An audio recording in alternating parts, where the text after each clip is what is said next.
No, I'm good sitting. Um, my name is Evelyn Lau, and I am these days primarily a poet, although I've also written fiction and non-fiction. Thinking about this theme of poetic justice, I thought I would read three poems, one of which is very short. One from my most recent collection, Living Under Plastic, and a couple from a new collection that's coming out this fall. This first poem is called Long Life, and I was thinking during the writing of it of how some marriages disintegrate over time. When you were in your dying room, you didn't speak, only stared at me with those plumb black eyes, in accusation or in an appeal for help. I still don't know.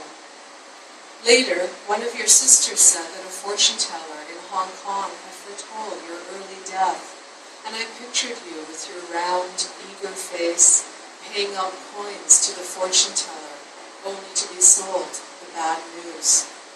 But your life wasn't so short, after all, and now my other aunts say you bought the extra years, mortgaged them with your misery. It's all superstition, the chattering of women in Chinatown, fingering herbs and antlers for soup to ward off colds and blue moons. But it's true, you once said that some men kill women with knives or guns, while others kill them silently over many years, and no one knows or cares to prosecute the crime.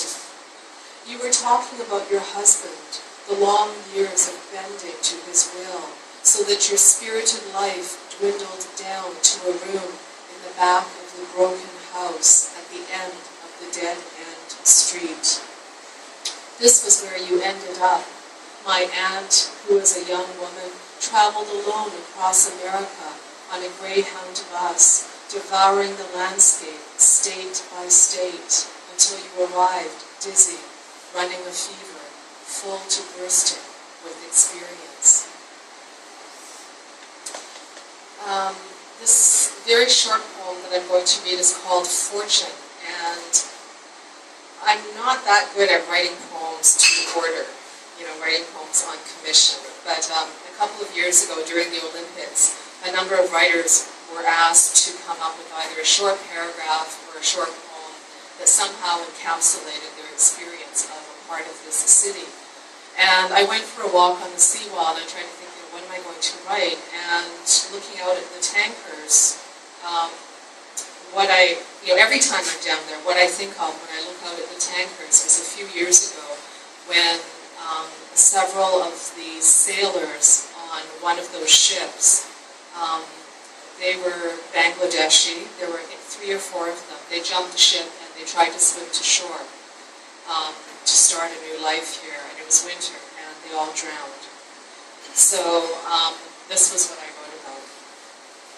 Today on the seawall, the wind spraying my clothes with stars of salt, the ocean boiling to a cream froth around blue rocks.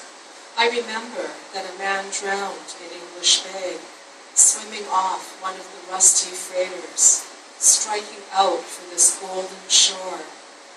What a paradise this must have seemed to him. Our soft, sloping mountains and clean, wide sidewalks, a dream of heaven he reached for and reached for, until the freezing waters swept his body ashore. Finally, this last poem is called Snow Globe City. It was published in the Georgia Strait. I've lived downtown for many years, and some of you will remember the news story of the homeless woman who burned to death in her cart on Davie Street.